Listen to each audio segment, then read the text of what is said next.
I learned Seneca songs mostly by participating in ceremony and socials. And it was a kind of thing that I was very lucky as a young person to grow up with people like my great grandfather, Richard Johnny John, who was one of the speakers of the Longhouse here and a great singer in our community, as well as people like Avery Jimerson Sr. and Herb Dowdy Sr., who were also an extended part of my family.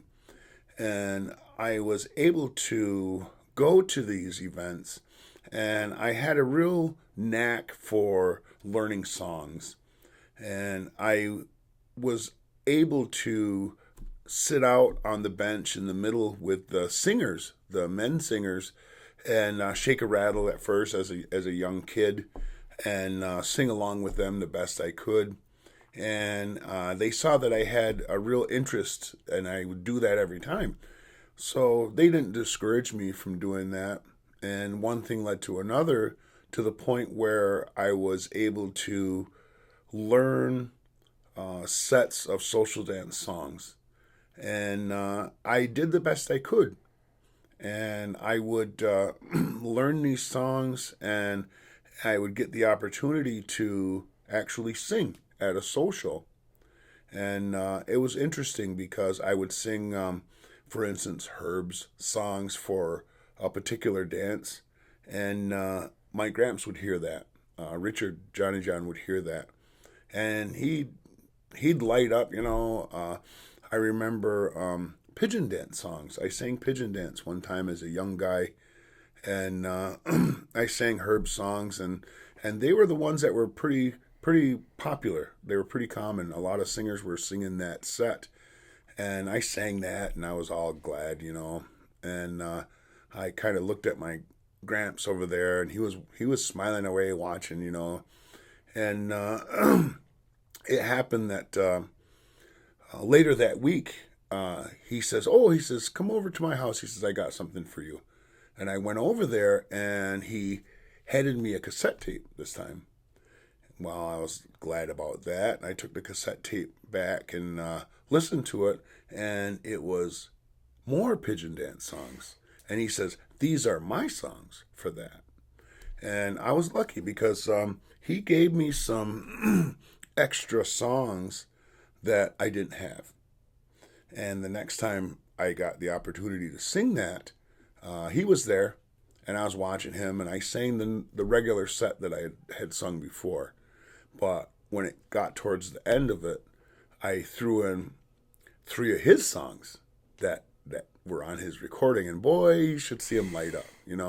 And it was a good feeling to do that. And by doing things like that, I was lucky to that they shared with me a lot of different music.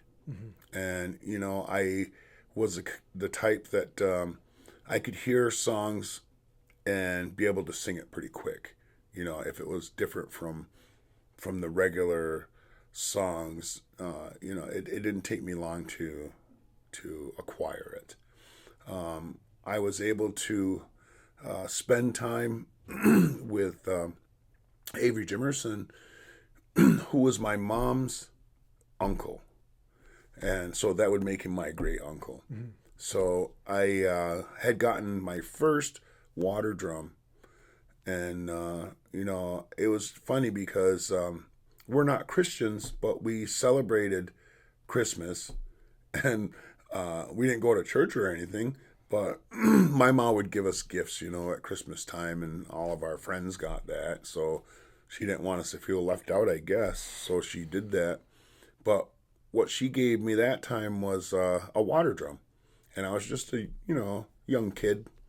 And I was all glad I got that drum, and put water in it, and it wasn't the best drum in the world, but I couldn't tighten it, I couldn't tune it. So she says, "Go ask Avery, he'll help you." So I went over there, knocked on his door, and he just laughed. I showed him the drum, and he says, "Oh yeah," and told me to come in, and he told me what I had to do, and he didn't do it for me, but he says, you need to go to a hickory tree, he says, and cut a branch. He said, told me, oh, about this thick, and he says, cut that branch, he says, and take it. He says, and you need to shave it down and basically make a splint to use for a rim. He says, this rim is broke inside. It was all wrapped with cloth, and I couldn't really tell where it was broke. But he says, when it won't stay tight, that's what's wrong with it. So I said, okay. So I went and whittled away a new rim for that drum, got it all set.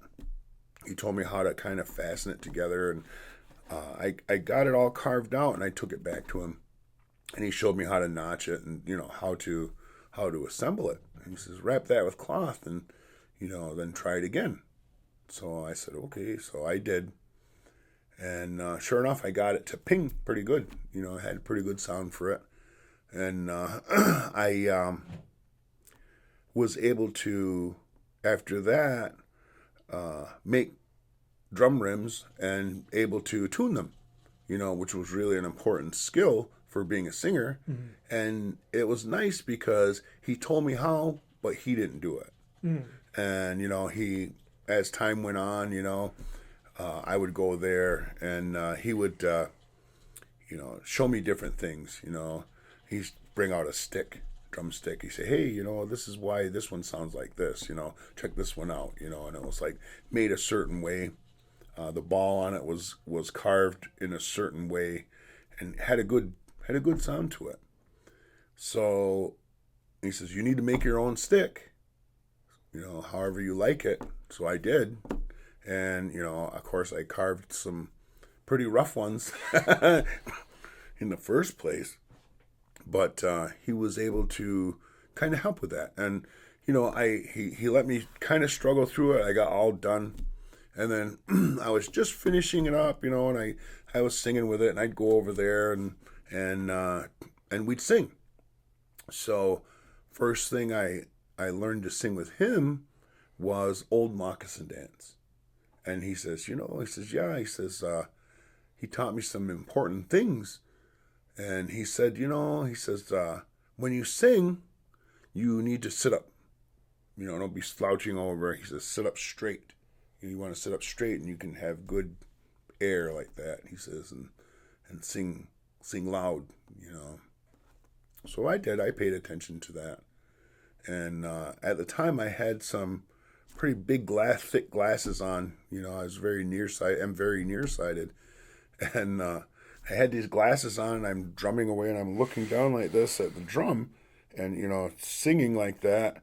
And my glasses keep going down, down, down, and I'd go like that and push it up. He busts out laughing. He says, "You go like that." He says, he it was fun, and it wasn't ever a kind of thing where, like, I was in a class or anything, but it was just nice mm-hmm. to have that relationship with him, and as time went on, I learned more and more.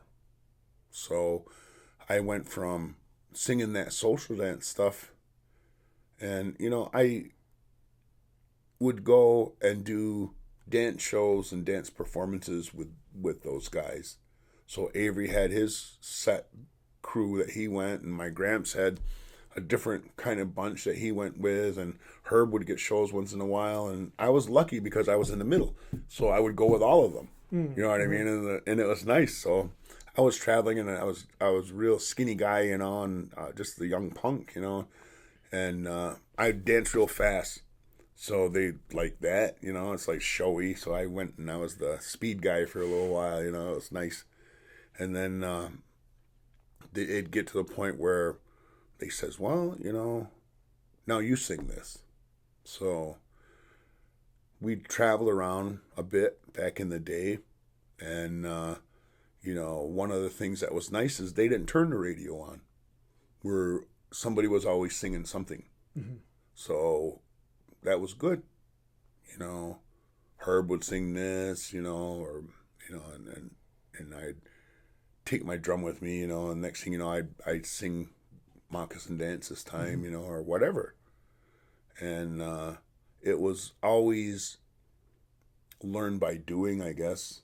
We had cassette recorders back in them days, and it was always a big thing. We'd stop at the gas station or something and be looking for batteries. We got fresh batteries, for your cassette recorder. And of course, cars didn't have the cassette recorders in them back. Maybe rich guys did. We didn't. We were lucky if there was a radio in a car, and so we'd listen to that. Be mostly recording in those days. Most of the recordings were of Allegany songs, women's dance songs, because everybody was making new women's dance songs. So we'd record it so we didn't forget it. And, Avery used to have a really awesome reel-to-reel tape player. He'd record all the time at home, and he'd record this and that. And, they would record their sets of women's dance on those reel-to-reels. That's what they did. Then cassettes come along, and that was a thing. So when you learned from them, like before you were using recordings, did you just would they go over the song with you, or do you just have to learn it when they sang it in the actual social? I would learn it mostly when they sang it at a social. But what was nice is when we had that downtime, when we would have that travel time, for instance, and I would be singing, they would fix it. Okay. Hey, let me help you with that, or let me fix that for you, and they'd tell me, I would hear somebody sing something a little different somewhere else, and I thought to myself, hey, I'm gonna put that version in my fish dance, or I'm gonna put that version in mine, and I sang it that way, like Canadian style, or whatever. And Avery stopped me one time. He says, nope. He says, it goes like this. And sang it Ohio, so that's the way I sing it. My kids and my grandkids, kids that will listen to me, I'll tell them that if they do that. But I don't, now there's grown men singing it like that Canadian style, and I don't stop them, I don't say, hey, but it's just, I know the difference. How do you describe the difference? Would you say that the other version is not the right version, or it's just not the Ohio version? It's just not the Ohio version. We don't call a different version of a social dance song like that wrong. It just depends on who you learn it from, really. Even there can be even different versions on this territory, depending on, sometimes things would be different from Richard to Herb. Their sets might be just a little, not a whole lot different, but maybe just a tweak here and there, because they learn from different people themselves. So Herb would have learned from the Dowdy family, from the Dowdy line. Okay. Whereas my Gramps, Richard Johnny John, would have learned from Chancey Johnny John in that line. So there's two distinct groups right there. And, a lot of singers in those families.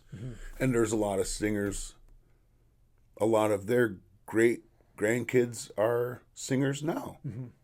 So, which is nice. Can you trace those lines back any further? I would say probably, as far as I know, and as far as what we talk about, probably the Dowdy family, like Herb's and Dowdy's dad, Lynn Dowdy, that I know of, maybe that far, and then Avery and his dad, and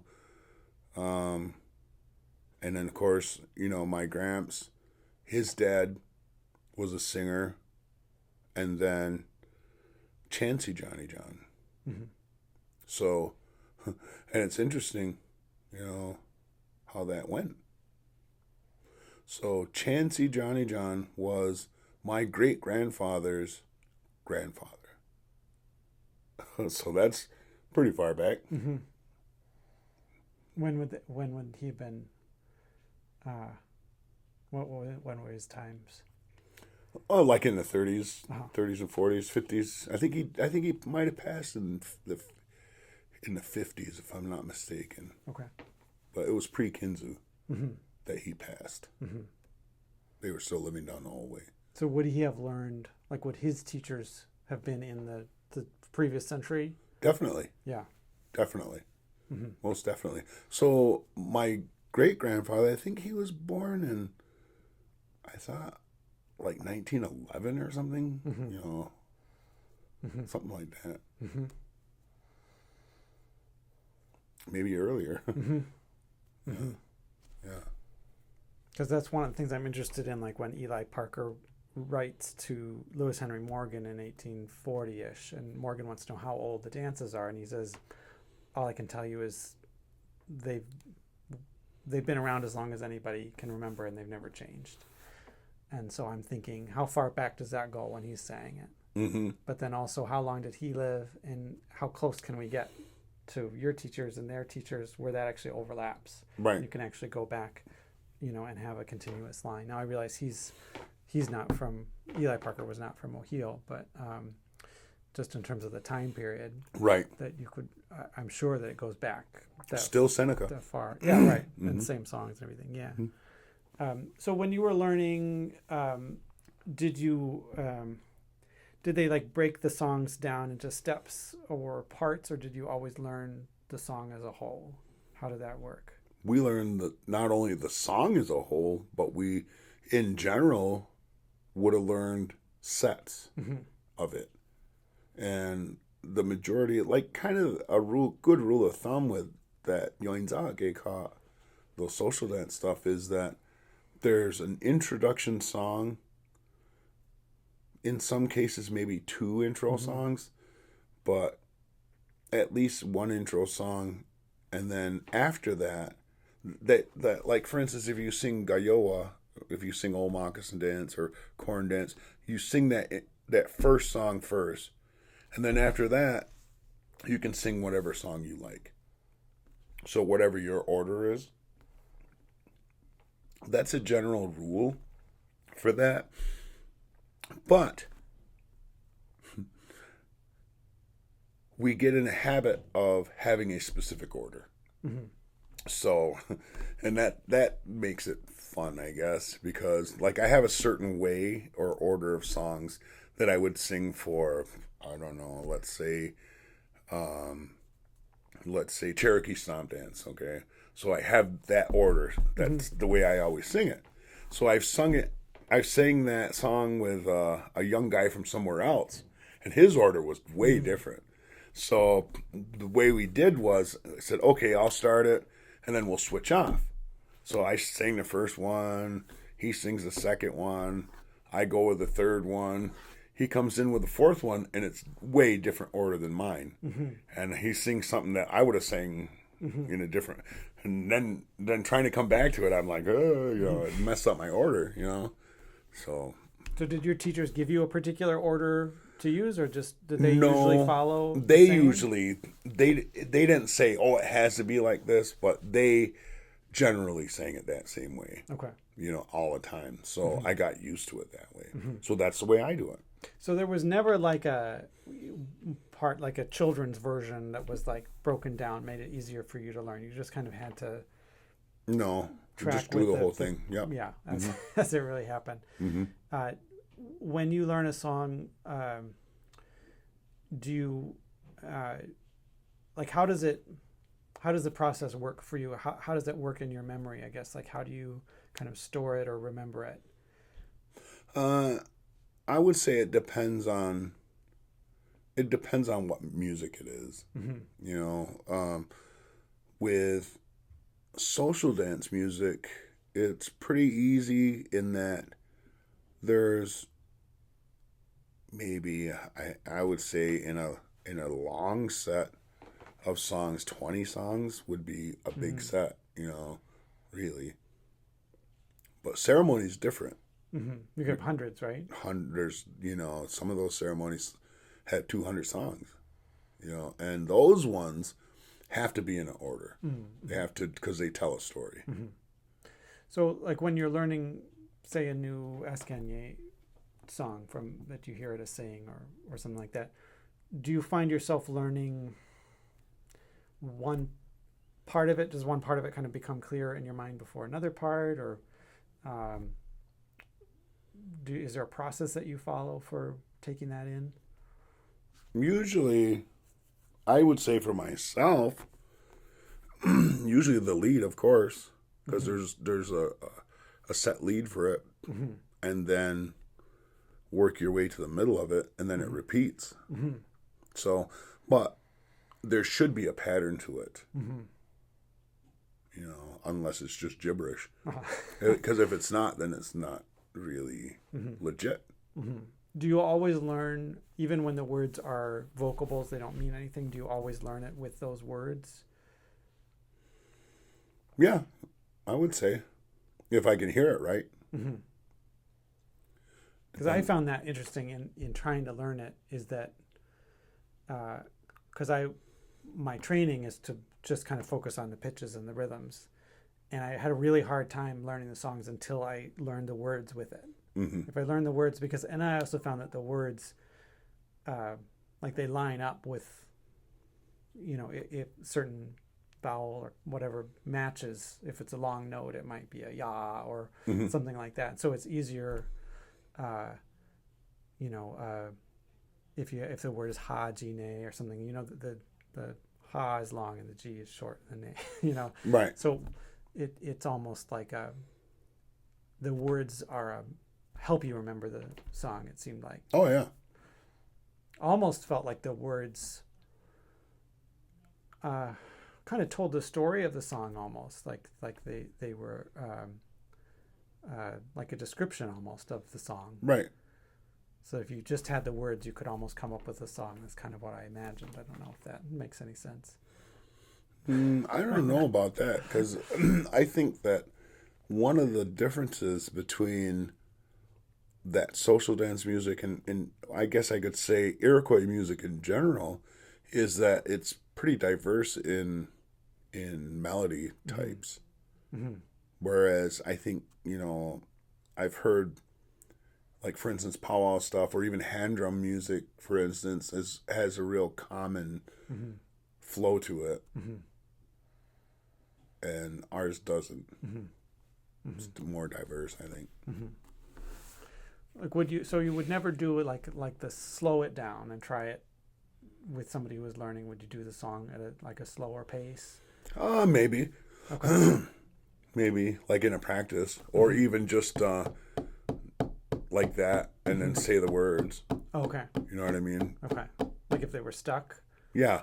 Yeah, like if they were stuck, or if we wanted to teach a song to the group, like a Allegany song, for instance, they would tap on the side of the drum, like just on the rim. Okay. And go through it like that and say the words clear, so you can hear the words clear. Okay.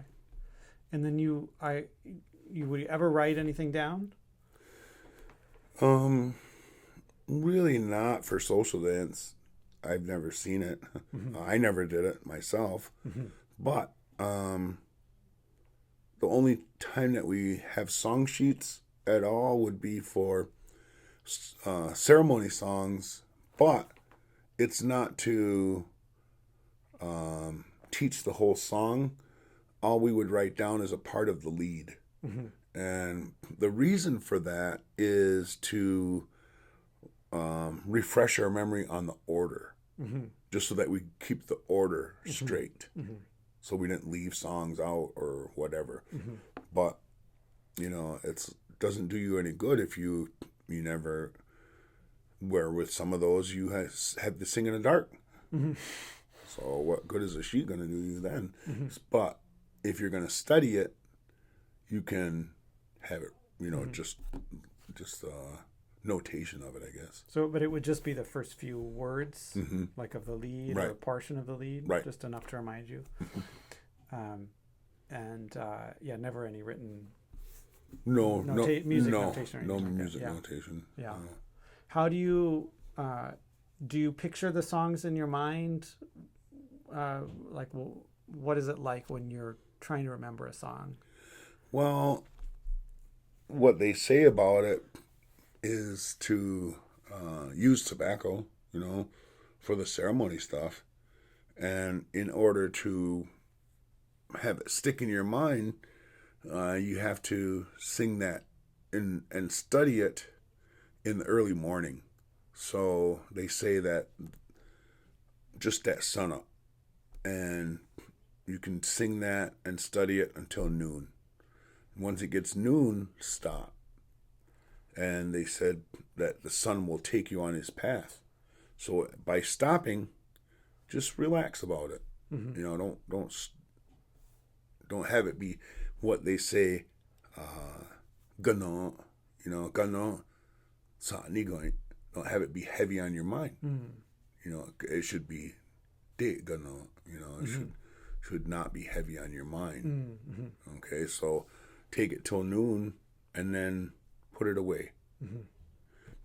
I noticed that even during the day, maybe you'll be thinking about it again, and then when it comes time next morning, practice it, it'll be easier. So it doesn't take overnight, to learn some of that stuff. Mm-hmm.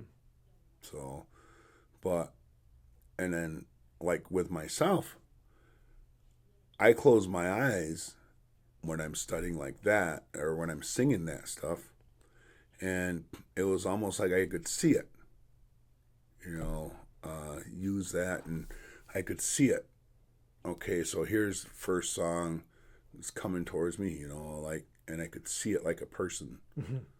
So it comes up to me and goes by. Then there's the next one. So I could keep them in order that way. Mm-hmm. So that would help me. Mm-hmm. So that's how it worked for me. Mm-hmm. So I was able to learn ceremonies that way. Mm-hmm. So I try to use that to learn other things, and it works all right. How do teachers approach, or how do you as a teacher approach, I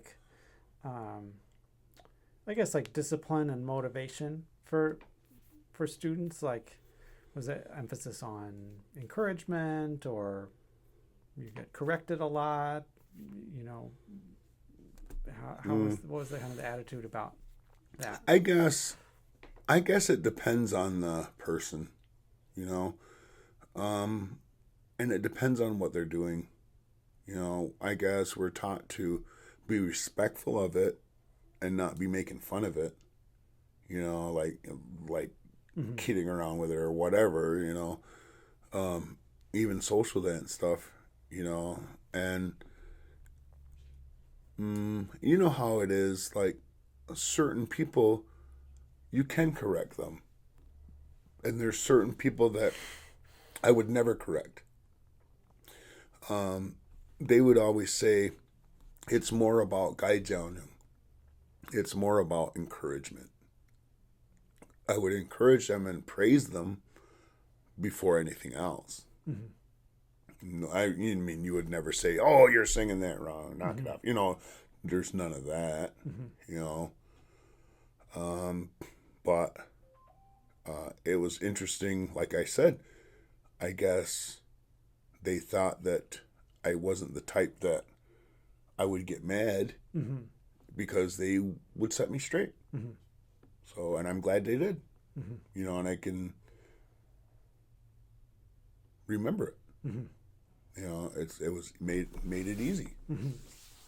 But this was all with the idea that you were learning it because you wanted to be there, right? I mean, right. Oh, yeah. So that was kind of the starting point, is that you were already interested.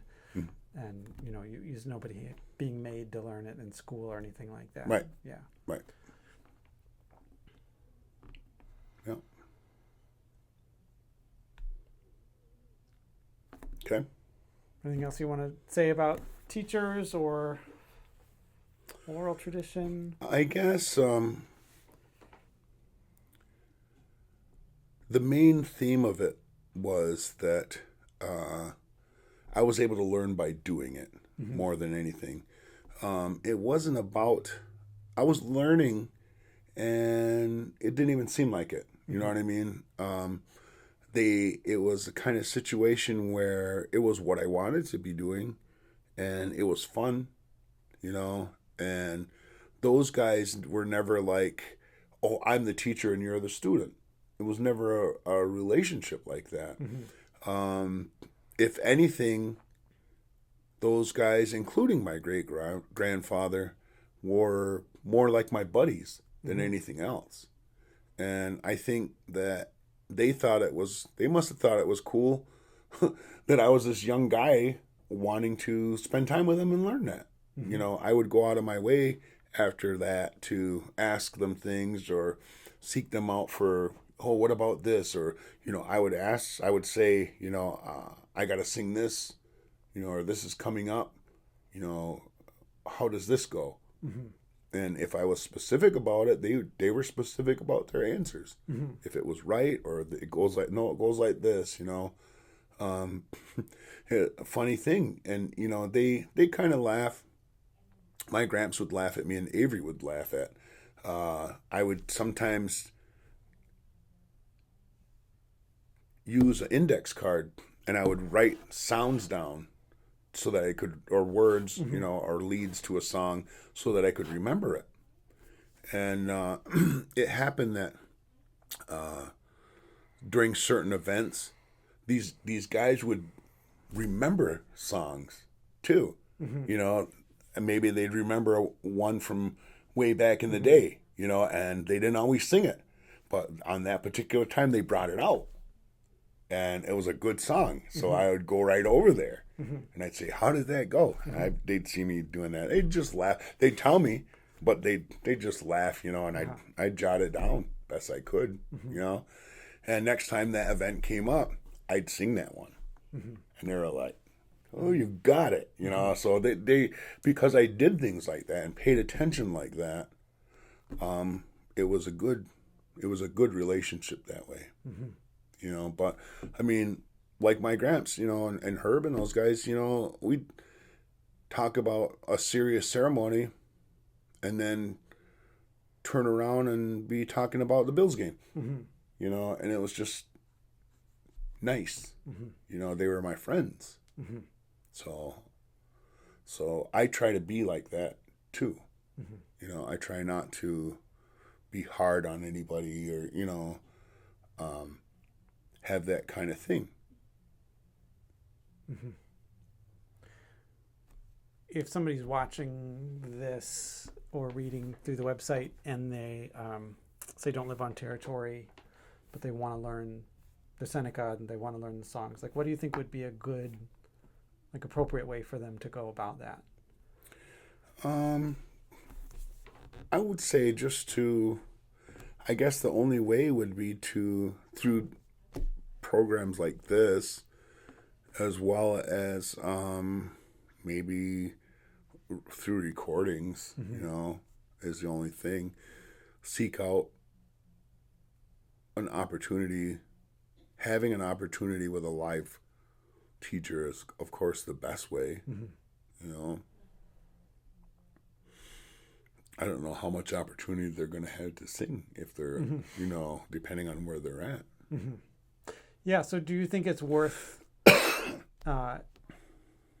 learning, just out of curiosity, like if somebody, say, isn't Seneca or they're in a place where they're never going to be able to sing for a social, do you learn to sing for that purpose, you know, only, or could there be value for other people just kind of learning it out of curiosity?